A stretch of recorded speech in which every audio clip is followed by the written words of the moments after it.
الحمد لله رب العالمين والصلاة والسلام على سيد المرسلين أما بعد فأعوذ بالله من الشيطان الرجيم بسم الله الرحمن الرحيم الصلاة والسلام عليك يا رسول الله وعلى آلك وأصحابك يا حبيب الله الصلاة والسلام عليك يا نبي الله وعلى آلك واصحابك يا نور اللہ۔ فرمان مصطفیٰ صلی اللہ تعالی علیہ وسلم، مجھ پر کثرت سے درود پاک پڑھو، بے شک تمہارا مجھ پر درود پاک پڑھنا تمہارے گناہوں کے لیے مغفرت۔ صلو علی الحبیب صلی اللہ تعالی علی محمد وعلی آلہ وصحبہ وبارک وسلم۔ اللہ اور اس کے رسول کی محبت ہر مسلمان مرد و عورت پر فرض ہے، اور ایمان والوں اور ایمان والیوں کو سب سے زیادہ اللہ اور اس کے رسول سے محبت ہوتی۔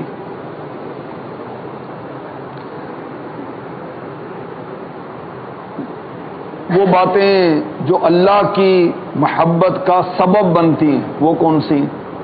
آج آپ کو 3 باتیں انشاءاللہ عرض کروں گا، اور وہ 3 باتیں جو اللہ پاک کی ناراضی کا سبب بنتی وہ بھی انشاءاللہ عرض کرنے کی سعادت حاصل کروں گا۔ حضرت سیدنا مکحول رحمۃ اللہ تعالی علیہ، یہ اللہ کے نیک بندے، اللہ کے ولی ہیں، یہ فرماتے ہیں کہ 3 باتیں اللہ کی محبت کا باعث ہیں۔ نمبر 1 کم کھانا، نمبر 2 کم سونا، نمبر 3 کم گفتگو کرنا۔ اور 3 باتیں اللہ پاک کی ناراضی کا باعث بنتی ہیں، وہ کون سی ہیں؟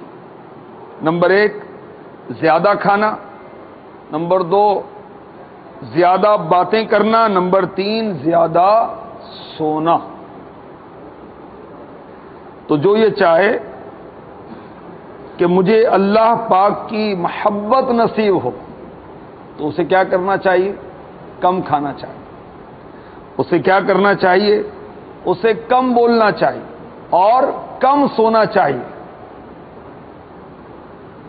اور یاد رکھیے کہ ہمارا جو پیٹ ہے نا، یہ بھی ایک برتن ہے، اور جتنے بھی برتن ہیں نا، ان برتنوں میں سب سے برا برتن جو ہے وہ پیٹ ہے۔ جی ہاں، ہمارے آقا صلی اللہ علیہ وآلہ وسلم نے ارشاد فرمایا، سنن ابن ماجہ حدیث نمبر 3349 3349، فرمایا آدمی اپنے پیٹ سے زیادہ برا برتن نہیں بھرتا، انسان کے لیے چند لقمے کافی ہیں جو اس کی پیٹھ کو یعنی کمر کو سیدھا رکھیں۔ اگر ایسا نہ کر سکے تو 1/3 کھانے کے لیے یعنی 1/3 کھانے کے لیے، 1/3 یعنی 1/3 پانی کے لیے، اور 1/3 سانس کے لیے ہو۔ ہمارے آقا علیہ الصلوۃ والسلام کا ہر فرمان ہمارے لیے دنیا اور آخرت میں فائدے مند ہے، فائدے سے خالی ہو ہی نہیں سکتا۔ تو جب پیٹ کے 3 حصے کریں گے، 1 حصہ کھانا، 1 حصہ پانی، اور 1 حصہ ہوا کے لیے، تو پرسکون رہیں گے۔ اور انشاءاللہ یہ کم کھانا اللہ پاک کی محبت کا باعث بنے گا۔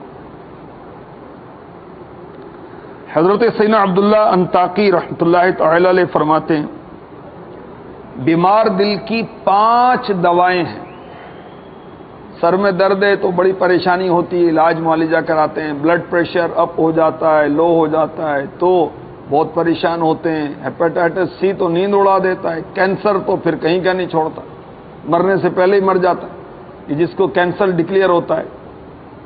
اور بھی طرح طرح کے امراض ہوتے ہیں، ہم پریشان بھی ہوتے ہیں، اور فطری بات ہے، پریشانی تو ہوتی ہے، مگر جو گناہوں کے امراض ہیں وہ اس سے کہیں بڑھ کر، بدن بیمار ہے تشویش کی بات ہے، مگر اگر دل بیمار ہے تو یہ تو اس سے بھی بڑھ کر ہے۔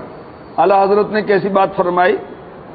دل کے تیمار ہمارا کرتا، دل نے ہماری تیمارداری کرنی تھی، جسم کی بدن کی تیمارداری کرنی تھی، دل کے تیمار ہمارا کرتا، آپ بیمار ہے کیا ہونا ہے؟ دل ہی بیمار ہے، یہ قلب دل اور یہ ہے قالب یعنی بدن۔ اگر قلب درست ہوگا تو قالب بھی درست ہو جائیں گے، دل درست ہوگا بدن بھی درست ہو جائیں گے۔ اگر دل ہی بیمار ہے تو آنکھیں بھی وہ کریں گی جو درست نہیں ہے، زبان، ہاتھ، کان، پاؤں وغیرہ۔ تو بیمار دل کی 5 دوائیں۔ نمبر 1، نیکوں کی صحبت، اچھے لوگوں کی، نیک لوگوں کی، عاشقان رسول کی صحبت اختیار کی جائے گی، انشاءاللہ بیمار دل شفا یاب ہو جائے گا۔ نمبر 2، تلاوت قرآن۔ نمبر 3، کم کھانا۔ نمبر 4، تہجد کی پابندی۔ اور نمبر 5، رات کے آخری حصے میں گریہ وزاری کرنا، رونا۔ اللہ پاک کرم فرمائے ہمارے حال پر۔ ہمارا دل زندہ ہے،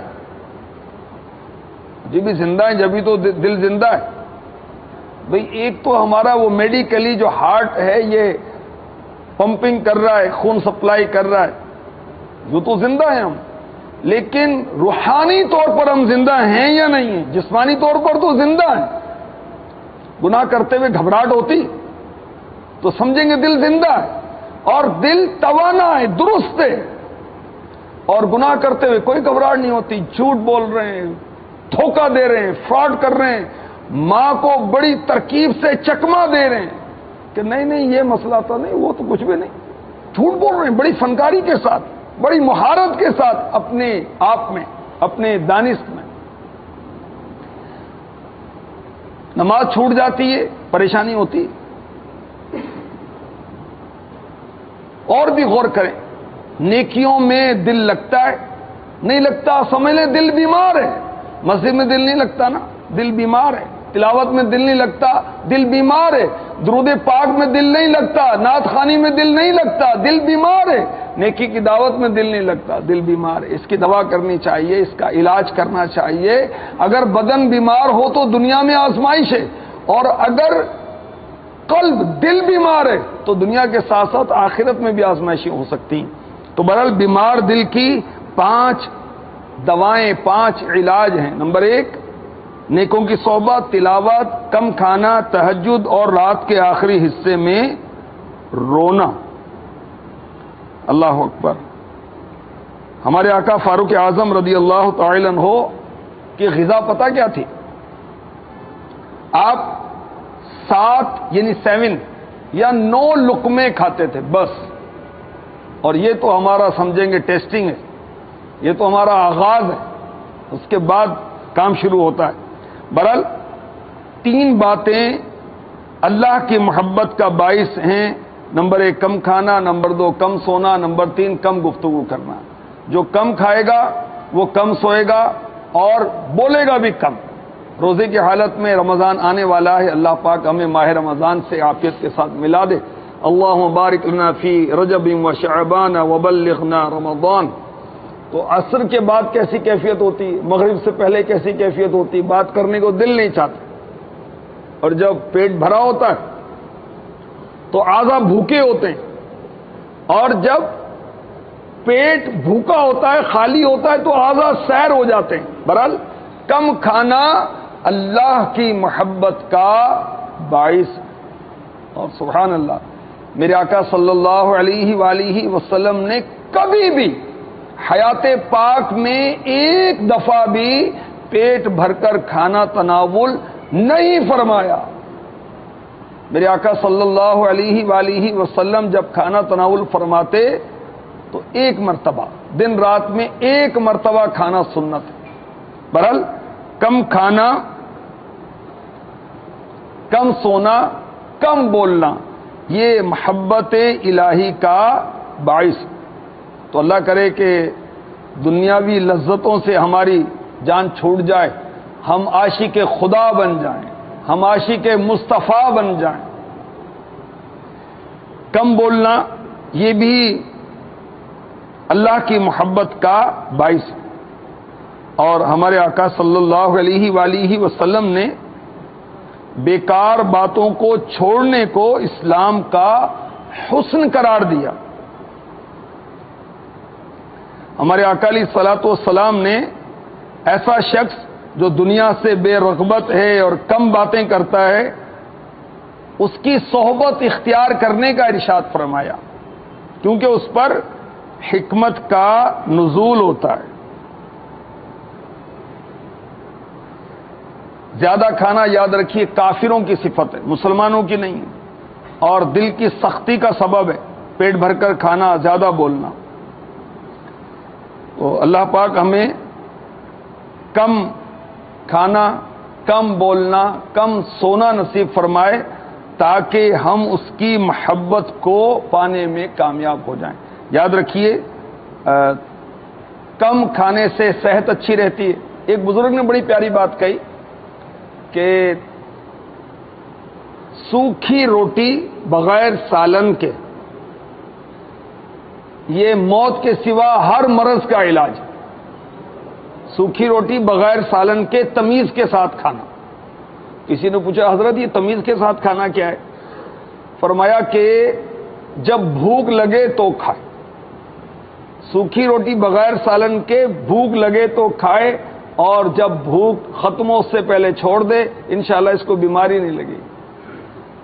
زیادہ بولنا، زیادہ بولتا ہے زیادہ شرمندہ ہوتا ہے۔ اسی طرح زیادہ سونا، تو یاد رکھیں جو زیادہ سوتا ہے اس کی عقل کم ہو جاتی، جو زیادہ سوتا ہے اس کو طبی معاملات بھی ہو جاتے ہیں، میڈیکلی بھی یہ نقصان ہے۔ مثلا زیادہ سونے سے تلی سخت ہو جاتی، زیادہ سونے والے کا رنگ خراب ہو جاتا ہے۔ اور مفتی احمد یار خان نعیمی رحمۃ اللہ تعالی علیہ نے یہ لکھا کہ زیادہ کھانا اور زیادہ سونا یہ بھی بد اخلاقی، یعنی اچھی عادت نہیں، بری عادت ہے یہ بھی۔ تو اللہ پاک ہمیں اپنی محبت عطا فرمائے۔ اور اسی طرح میرے آقا صلی اللہ علیہ وآلہ وسلم نے ارشاد فرمایا، جس کو غصہ آیا پھر اس نے غصے کو ضبط کیا، بردباری اختیار کی، تحمل اختیار کیا، تو وہ اللہ کی محبت کا حقدار ہو گیا۔ غصہ آئے تو پھر کنٹرول کرنا مشکل ہوتا ہے۔ بچے پر آئے یا شاگرد پر آئے یا ماتحت پر آئے یا کسی پر بھی آئے، کمزور پر ہی آتا ہے غصہ۔ اپنے سے پاورفل پر غصہ وہ دلی طور پر ہی آتا ہے، ظاہر بھی نہیں کرتا۔ تو بہرحال اگر غصہ آئے آدمی ضبط کرے تو سبحان اللہ وہ اللہ کی محبت کا حقدار ہو گیا۔ اللہ پاک ہمیں اپنی محبت عطا فرمائے۔ مانند شمع تیری طرف لو لگی رہے، مانند شمع تیری طرف لو لگی رہے، دے لطف میری جان کو سوزو گداز کا، دے لطف میری جان کو سوزو گداز کا۔ آمین بجاہ النبی الامین صلی اللہ تعالی علیہ وآلہ وسلم۔